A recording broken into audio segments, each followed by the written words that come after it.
तो हर वक्त प्रभु श्री राम जी के आने के इंतजार के अंदर अपनी आंखों को बिछा कर रख दी कि कितने वर्ष भीलनी ने इंतजार की प्रभु श्री राम जी के आने की। 88,000 वर्ष देखो महीना रखते हैं। 88 वर्ष भीलनी ने इंतजार की प्रभु श्री राम जी के आने की कि हर रोज जंगलों के अंदर जाना, फल फूल लाना, कंद मूल फल लाना और आकर प्रभु श्री राम जी को भोग लगाना, रोज रास्तों को साफ करना, झाड़ू लगाना, पोछे लगाना, फूलों को बिछाना। और अगर हमें 88 मिनट इंतजार करनी पड़ जाए तो हम क्या कहते हैं कि हमसे इंतजार नहीं होती, कि वो भी तो हमारे जैसे इंसान थे या हमारे से अलग थे, कि जैसे उसका मानव शरीर वैसे हमारा शरीर, कि तत्वों के अंदर तो कोई फर्क नहीं होता, तत्व सबके अंदर एक जैसे होते हैं, कि जैसे 5 तत्व हमारे अंदर वैसे 5 तत्व उसके अंदर। कि ये शरीर कितने तत्वों से बना है? 5 तत्वों के मिश्रण से ये शरीर बना, कि आकाश, वायु, अग्नि, जल और पृथ्वी, कि 5 तत्वों की ये बनावट है। कि जब 5 तत्वों की बनावट, सबका शरीर एक समान है, 5 तत्व भी एक समान है, तो आज भीलनी का हम इतिहास पढ़ते सुनते हैं कि वो रोज रास्तों को साफ किया करती, बुहारा करती कि कभी तो मेरे राम मेरे पास चलकर आएंगे। कि जब प्रभु श्री राम भीलनी के पास चलकर आए और पहुंचने ही वाले थे, तो उस वक्त भीलनी अपने हाथों से एक एक फूल को सजा रही थी कि इस रास्ते के ऊपर मेरे भगवान प्रभु श्री राम जी के चरण आएंगे, तो मैं क्यों ना इस रास्ते को फूलों से सजाऊं और अपने दिल की हर खुशी को पूरा करूं। कि जब प्रभु श्री राम भीलनी के पास चलकर आए, कि भीलनी उस वक्त रास्तों के अंदर फूल बिछा रहे थे और अपनी मस्ती के अंदर मस्त थे, कि उसे पता ना चला कि जब भगवान राम उसके पास आकर खड़े हो गए, तो उस वक्त प्रभु कहने लगे कि भीलनी कि हम तेरे पास चलकर आए हैं। तो उस वक्त भीलनी दर्शन और दीदार करके बड़ी प्रसन्न हुई, गदगद हो गई कि प्रभु मैंने तो आपको निहारा नहीं, कब आप मेरे पास चलकर आ गए।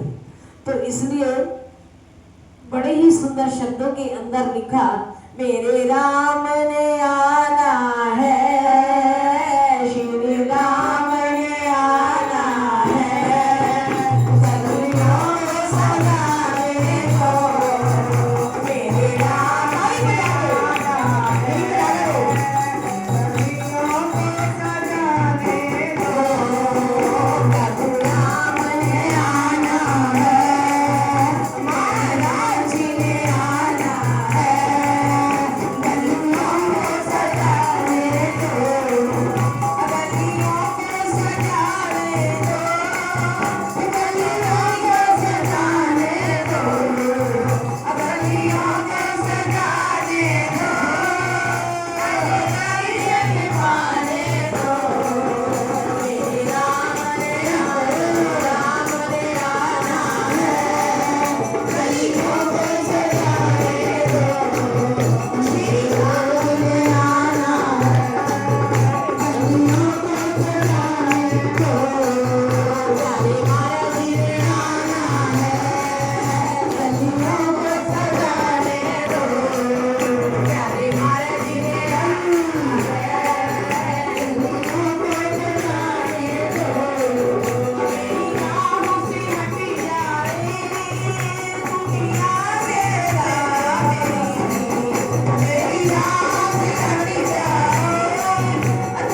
इसलिए बड़े सुंदर शब्दों के अंदर लिखा कि कौन कहता है गुरुदेव का अधिकार नहीं होता। इंसान खुद ही तलबगार नहीं होता। जब भक्त बुलाता है अपनी आन पे तो उस समय मालिक से भी इनकार नहीं होता। कि वहां तो भक्त की आवाज लगाने की देर होती है तो भगवान झट से दौड़े हुए चले आते हैं कि जरा तारों से तारे मिला के तो देख, जरा तारों से तारे मिला के तो देख। प्रभु बंधे हुए खींचे हुए चले आएंगे। जरा सतगुरु को अपना बना के तो देख, प्रभु बंधे हुए दौड़े हुए चले आएंगे। तो भगवान राम बिल्ली के भाव को देखकर बिल्ली के पास आकर जब खड़े हो गए तो बिल्ली दर्शन और दीदार करके बड़ी प्रसन्न हो गई, गदगद हो गई कि प्रभु कि आज मुझे दर्शन और दीदार देकर मेरी सोई तकदीर को जगा दिया। तो बिल्ली के ऊपर बड़े प्रसन्न हुए कि अगर हम भी कि सतगुरु देव के आने की इंतजार के अंदर हर वक्त अपनी आंखों को बिछाए रहे। तो देखो प्यारे शिव महाराज जी भी हम सबको अपना सुंदर दीदार, सुंदर मुखड़ा दिखाकर मीठी मीठी मुस्कान से कि सबके दिलों को खींच लेते हैं। तो इसलिए बड़े सुंदर शब्दों के अंदर लिखा कि तेरी तस्वीर में सतगुरु, तेरी तस्वीर में सतगुरु अजब तासीर देखी है, दिलों को खींचने वाली प्रेम जंजीर देखी है। तो अब 2 दिनों से जो श्री रामचरितमानस का पाठ चल रहा था तो उसके भोग की ओर हम सब बढ़े कि भोग से पहले श्री सतगुरु चालीसे का पाठ भी हम सबने करना है। कि बड़े भाव से बैठकर कि सबने पढ़ना है।